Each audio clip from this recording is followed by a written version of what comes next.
Political Violence is a Game the Right Can't Win by David Hines. If there's one thing righties believe, is that they could beat lefties in a fight. You see this attitude reflected over and over again, to the point that it's probably something ingrained in the right-wing psyche. Pajama boys versus tactical deathbeats? Pfft, no contest. Look, righties have the guns, righties have police, and they have the military. If one day the balloon ever goes up, righties will just organize behind a leadership of their veterans, coordinate with the active service, give all the lefties free helicopter rides, and live happily ever after, right? That's pretty much what the Confederacy thought about the Yankees, and it didn't exactly work out well for them. From the perspective of a mainstream righty, who's a right to keep and bear arms guy, this dismissive attitude is remarkably familiar.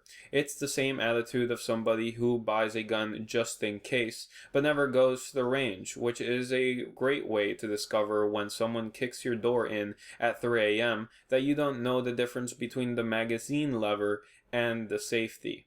Organization requires time, communication, networking, and above all, practice, and vanishingly few right-wingers are interested in doing the necessary work.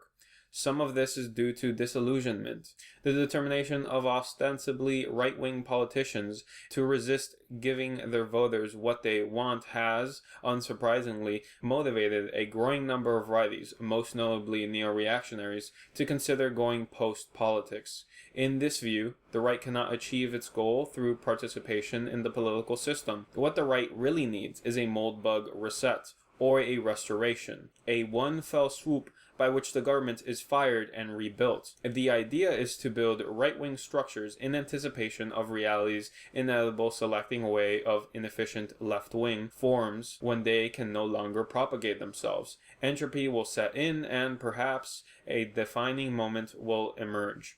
Of course, that's not necessarily going to be the case. Political violence isn't fun for the whole family. It's long and it's ugly and everyone suffers. And nobody ever thinks this when they have a great cause. But maybe, just maybe, your great cause won't win. And then what?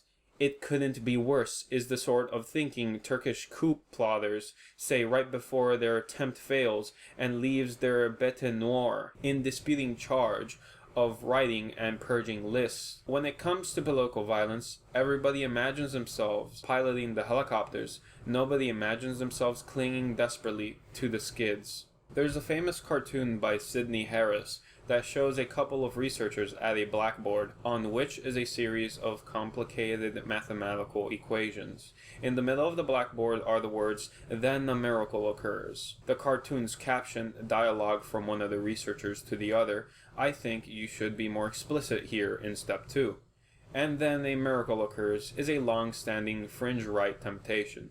You see it in all sorts of places. In Ayn Rand's hugely influential Atlas Shrugged, once a lone scientist moves to Galt's Gulch and doesn't have to worry about the leeches, he literally cures cancer. In the much less influential wish fulfillment novels by literal Nazi Harold Colvington, his Mary Sue goes from poverty-stricken and railing into the ether to the inspiring force behind a mass white nationalist movement because, for no reason, white people suddenly started listening to his screeds and mailing him 5-figure checks. Bluntly put, and then a miracle occurs is the equivalent of, I don't have to change or put forth any effort. Someday I will be great and people will like me for who I am. As righties know, this is something lazy and inadequate people say. The organizational capacity required to build a new world is the same organizational capacity have leftists built to pressure government. So who is in a better position to shape the big moment when it comes? Hell, if tomorrow civilization goes completely Mad Max, who's got existing local networks of people who they're used to turning out and doing stuff with on a regular basis? Answer to both questions, not the right. Pacifists say activism accomplishes nothing. What it actually accomplishes is practice. Practice for networking, practice for turnout, practice for speed, practice working as a team. Anybody who's ever tried to get 5 people together for dinner knows it's a pain. But look at the airport protests after the travel ban and see how many people the hard left can turn out on next to no notice. Say the balloon were to suddenly go up. Forget having a detailed and specific plan. In that first 5 minutes, do you, not some veterans network you're hoping will salvage things, not some imaginary great man, specifically you, even know who you're going to call? The lefties do, and that's why righties who say the right has nothing to learn from the left are wrong. That's because righties don't read lefty books. I read lefty books and organizational manuals, and I can tell you, they're smart. Accordingly, righties face two major challenges: building things and understanding the strengths, weaknesses, and tactics of their lefty opposition. Righties won't do the same thing as the left, or do them in the same ways, but that doesn't mean the lefties don't have lessons we can learn. The first thing righties have to understand about lefties is that lefties have a lot more practice building their own institutions and assuming control of existing institutions than their counterparts on the right do, and they share their practical experience with each other. Righties who like to build churches will build a church and worship in it. Lefties who like to build churches will build a church, write a book telling people how to build a church, go out and convince people church building is the thing to do, run workshops on how to finance, build, and register churches, and then they'll offer to arrange church guest speakers who will come preach the lefty line. Righties need to do a better job of teaching each other, and not just teaching the right-winger closest to them. The most organized groups on the right are the pro-life and the RKBA activists. Everyone else on the right should be learning from them. The second thing to understand about lefties is how they actually function. There's a lot of independence involved. Righties like hierarchy, so often think of the lefties as taking marching orders from George Soros or whoever in a very hierarchical fashion. Not so much. A lot of lefty organization is very decentralized, and they negotiate with other lefty groups as to exactly how they'll do things and time things to not hurt each other's work. So the labor movement's march is not derailed by black bloc window smashing. See, for example, Direct Action, L.A. Kaufman's excellent history of the left from the 60s on. The lefties call that approach embracing a diversity of tactics, which, taken to its logical extent, is a weasel-worded way of saying that the lefty mainstream is comfortable with radical leftist violence. People don't like to talk about this much, but while it's impossible to imagine, say, an abortion clinic bomber getting a cushy job at an elite university, that's exactly what happened to a number of alumni of the 1970s leftist terror group known as the Weather Underground. As fugitives, they were financially and operationally supported by members of the National Lawyers Guild. Afterwards, they were so normalized that the 9/11 issue of the New York Times infamously ran a profile lauding Weatherman alumnus Bill Arias. By contrast, right-wing terrorist Eric Rudolph's fugitive days were spent hiding in the wilderness because no one would help him. He was caught literally dumpster diving for food. Potential right-wing extremists face opportunity costs that their left-wing counterparts do not. Rightists frequently make allegations of paid protesters when lefties get a bunch of people together. Again, that's not how it works. Think of lefty protests as being like a Grateful Dead concert. People absolutely got paid at a Grateful Dead concert. The band got paid, and the roadies got paid. But the deadheads who followed the band around didn't get paid. They weren't roadies, they weren't the band. They were there because they loved the music. Lefties are excellent at protests, not because they pay seat fillers, but because they've professionalized organizing them.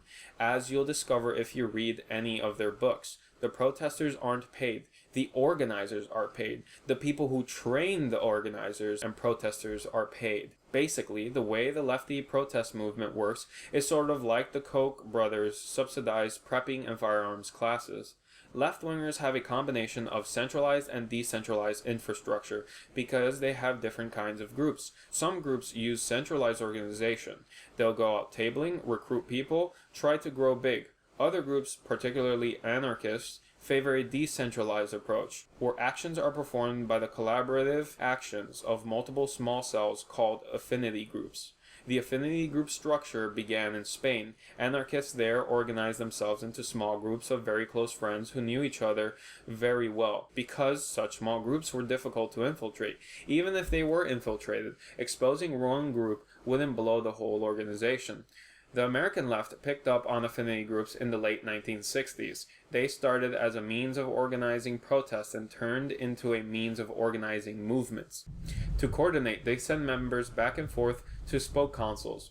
The idea is to create a very collaborative discussion. This is partly due to the influence of the modern hard left by Quaker organizers. If you remember those lengthy Occupy meetings that just went on and on and on, it's because that's how decision making is done in Quaker meetings, and Quaker organizers taught the technique to lefties in the 70s anti-nuclear movement. And it spread because lefties in different movements talk to each other and work together all the time.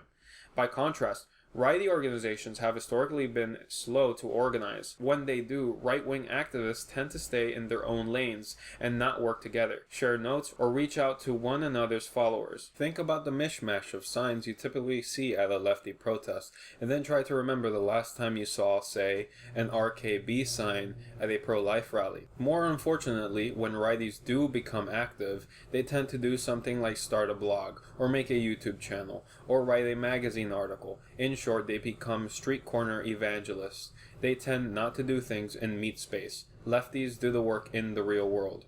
Guess who wins? The recent battles of Berkeley have shown that right-wing defense groups can equate themselves admirably in street fights, but hard experience has taught lefties that an all-one-tactic mentality is a good way to give your opponents time to figure out how to counter you. If righties go to build things, they need to look at how lefties are doing it, because they've been working on it for 40 years. To paraphrase Trotsky, you may not be interested in politics, but politics are interested in you, and you can learn a lot from the people who've been working them to their advantage.